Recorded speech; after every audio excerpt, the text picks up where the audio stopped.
Hello everyone, আসসালামু আলাইকুম। আমাদের আজকের ভিডিওর টপিক হচ্ছে আয়তলেখ, গণসংখ্যা বহুভুজ এবং অজীব লেখ অঙ্কন। তো চলুন শুরু করা যাক। আমরা প্রথমে আয়তলেখ অঙ্কন দিয়ে শুরু করছি।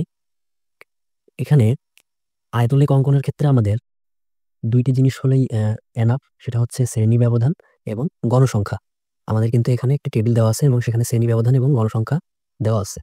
এখন যদি একটু খেয়াল করি, আয়তলেখের এক্স অক্ষ বরাবর হচ্ছে যে থাকবে শ্রেণী ব্যবধান এবং ওয়াই অক্ষ বরাবর থাকবে হচ্ছে গণসংখ্যা। এই শ্রেণী ব্যবধান যদি কিনা আমাদের বহির্ভুক্তি পদ্ধতিতে দেওয়া থাকে, তাহলে আমাদের কিন্তু অবিচ্ছিন্ন শ্রেণীসীমা বের করার কোনো প্রয়োজন নেই। কিন্তু যদি কিনা আমাদের অবিচ্ছিন্ন শ্রেণীসীমা আ বের করতে হয়, তাহলে আমরা যেটা করি যে 0.5 লোয়ার লিমিট থেকে 0.5 কমিয়ে এবং আপার লিমিটের সাথে 0.5 যোগ করে একটা নতুন আ রো তৈরি করে অবিচ্ছিন্ন শ্রেণীসীমা বের করে গণসংখ্যা যেটা থাকে সেটার সাথে সংশ্লিষ্ট আ দিয়ে আমরা আয়তলেখ অঙ্কন করি। কিন্তু এখানে আমাদের যেহেতু বহির্ভুক্তি পদ্ধতি আছে, দ্যাট মিনস হচ্ছে যে আ 5 আমাদের বহির্ভুক্তি পদ্ধতি কি এবং অন্তর্ভুক্তি পদ্ধতি কি, এটা আমরা ১ম ক্লাসে একটু আলোচনা করেছিলাম। এখানে ১ম শ্রেণীর শেষ দ্যাট মিনস হায়ার লিমিট এবং তার পরবর্তী শ্রেণীর লোয়ার লিমিট কিন্তু সেইম। ওকে? তাহলে আমরা শুরু করি। নেক্সট আমরা একটা গ্রাফ পেপার নিবো। গ্রাফ পেপারে এক্স অক্ষ এবং ওয়াই অক্ষে ২ টা লাইন টানবো। এটা হচ্ছে এক্স ড্যাশ, এক্স মূলবিন্দু ও, এটা ওয়াই ড্যাশ এবং এটা হচ্ছে ওয়াই। ওকে? এখন আমরা এক্স অক্ষে প্রতি ১ ঘর সমান ১ একক এবং ওয়াই অক্ষে প্রতি ৫ ঘর সমান ১ একক ধরে আয়তলেখ অঙ্কন করব। লেখাটাও কিন্তু জাস্ট এইভাবেই একটু লিখলেই হবে মোটামুটি। আর আমরা চেষ্টা করব যে আমাদেরকে যেই গ্রাফ পেপারটাই দিবে, যতটা সম্ভব পুরো গ্রাফ পেপারটা যাতে কভার করে চিত্রটা আঁকতে পারি। জেনারেলি একটা A4 সাইজের হাফ পরিমাণ গ্রাফ সাধারণত আমাদের পরীক্ষায় দেওয়া হয়। ওকে? এখন আমরা এখানে ফার্স্টে এক্স অক্ষে হচ্ছে যে শ্রেণী ব্যবধান গুলা বসিয়ে দিব। শ্রেণী ব্যবধান। ওকে? ফার্স্টে 5 দেন 10 এভাবে আছে হচ্ছে যে আমরা কত পর্যন্ত ৪৫ পর্যন্ত বসাবো। ওকে? দেন হচ্ছে যে আমরা গণসংখ্যার এখানে ওয়াই এক্সিস এ ৫ ঘর সমান ১ একক ধরছি। সুতরাং এমন একটা ৫ স্কয়ার ঘর সমান ১ একক। ওকে? দেন তাহলে ওই অক্ষেও আমরা মার্কিংটা করে নিব। ডান। এখন আমরা ফার্স্টে ১ম শ্রেণীতে গণসংখ্যা আছে ৩। সো ৩ পর্যন্ত নিয়ে একটা আয়ত আঁকবো। দেন আছে হচ্ছে যে ৮। আমরা যদি এইভাবে একটা ডট দিই, দেন হচ্ছে যে ডট দিয়ে দেন এটা যোগ করে, এটা আসলে আপনারা আঁকতে পারবেন। এটা খুব স্বাভাবিক। আমি একটু ফাস্ট চলে যাই। আমাদের আয়তলেখটা কিন্তু অঙ্কন করা শেষ। ওকে? তাহলে আমরা নেক্সট আমাদের নেক্সট কোয়েশ্চেনটাতে চলে যাই। নেক্সট হচ্ছে যে গণসংখ্যা বহুভুজ অঙ্কন করো। আচ্ছা, গণসংখ্যা বহুভুজ অঙ্কন করতে গেলে আমাদের কিন্তু এক্স এক্সিসে আমরা বসাবো শ্রেণী মধ্যবিন্দু এবং ওয়াই এক্সিসে আমরা বসাবো কি? ফ্রিকোয়েন্সি। ওকে? তাহলে আমাদের যদি শ্রেণী মধ্যবিন্দু জেনারেলি দেওয়া থাকে না, আমাদের এটা কিন্তু বের করে নিতে হবে। ওকে? তাহলে আমরা একটা গ্রাফ পেপার নেই। দেন এক্স এক্সিস এবং ওয়াই এক্সিস অঙ্কন করি। এটা হচ্ছে এক্স ড্যাশ, এক্স মূলবিন্দু ও, ওয়াই ড্যাশ এবং এটা ওয়াই। এখানে এক্স এক্সিসে আমরা নিব হচ্ছে শ্রেণী মধ্যবিন্দু, মিডল পয়েন্ট এবং ওয়াই অক্ষে নিব গণসংখ্যা। ওকে? তাহলে আমরা লিখে ফেলি 2.5 পর্যায়ক্রমে আমরা শ্রেণী মধ্যবিন্দুগুলা লিখে ফেলি এবং গণসংখ্যাগুলা লিখে ফেলি। ওকে? এখানেও কিন্তু আমরা এই যে আ নিচে হচ্ছে যে কোনটা এক্স অক্ষে কত ঘর সমান কত একক এবং ওয়াই অক্ষে কত ঘর সমান কত একক, এটা কিন্তু আমাদেরকে উল্লেখ করে দিতে হবে। ওকে?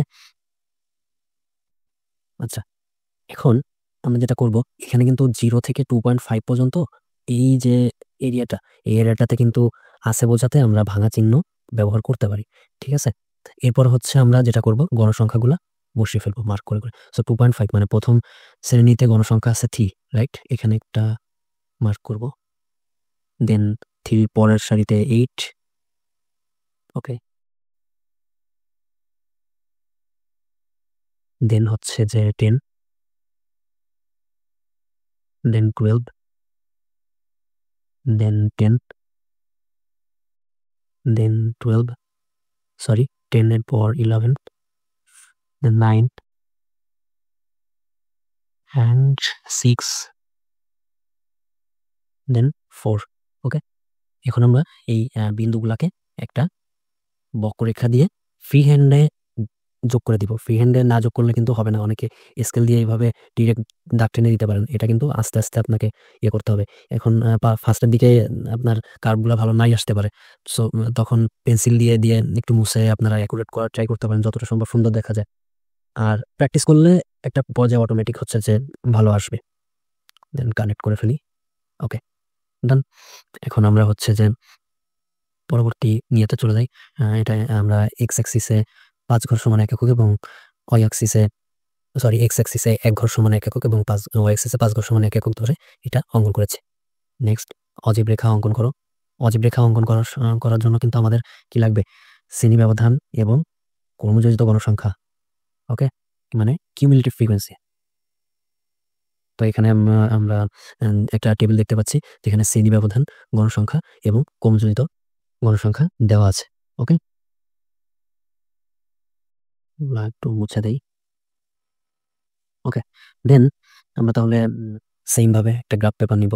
Graph paper X axis, Y axis, এটা হচ্ছে X dash X, Y Y dash Y, এবং দেন আমরা হচ্ছে যে এখানে কিন্তু এক্স অ্যাক্সিসে আমরা কি নিব? এই যে শ্রেণীর উচ্চ সীমা নিব, উচ্চ সীমাগুলা নিব। ওকে, কোন গ্রাফে কোনটা কোন এক্সিসে নিব এটা কিন্তু একটু মাথায় রাখতে হবে। আর ওয়াই এক্সিসে নিব ক্রমযোজিত গণসংখ্যা। ওকে, দেন আমরা এক্স অ্যাক্সিসে আমরা 1 ঘর সমান 1 একক ধরি এবং ওয়াই অ্যাক্সিসে আমরা 1 ঘর সমান 1 একক ধরি। ওকে, মার্ক করে ফেলি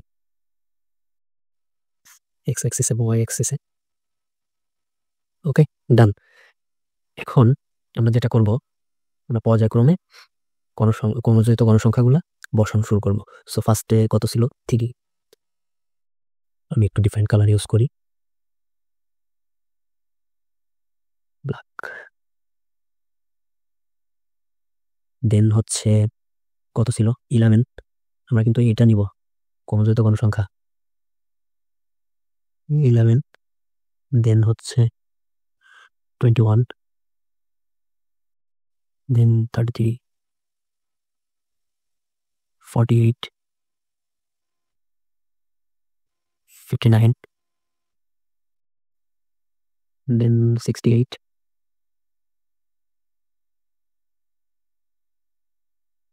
74, and last 78.